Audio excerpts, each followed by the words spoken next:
Well, the U.S. is flooding the world with dollars while China is trying to put up roadblocks to hot money. This week, the G-20 is expected to take on the currency issue. And right now, I want to welcome Alan Ruskin. He's the global head of G10 Forex strategy at Deutsche Bank Securities. Alan, good to see you again. Hi there, Betty. Okay, so China trying to clamp down on hot money. What do you make of that? Not a huge surprise, really. I think China, to some extent, is not even paving the way here. A lot of the Asians, I think, are going to be in the mix here, essentially flooded, as you say, with hot money, trying to cool that money down, to some extent just trying to drive some of that hot money out the time spectrum. So try to get longer-term funds, which are generally desirable, rather than short-term capital. Right, and it's already accelerated after just a week since QE2, not even a week.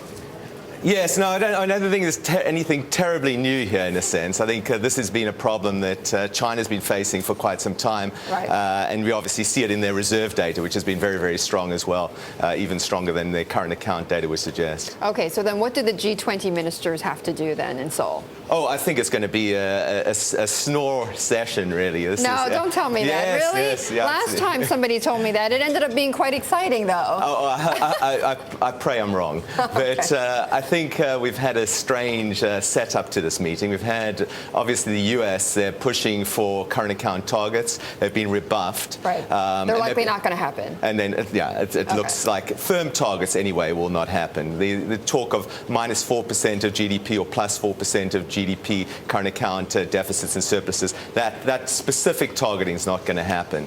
The pushback, of course, was an attack by both China and a strange bedfellow in Germany, telling the US that they were devaluing the dollar deliberately, as it were, through QE. Right. So it seems like the deal's really, China will not say anything on QE and the US won't say anything on the current account. But that doesn't leave much to play for as far as the currency market is concerned. So then what does that mean? That the trends are in place? The dollar down, yen up?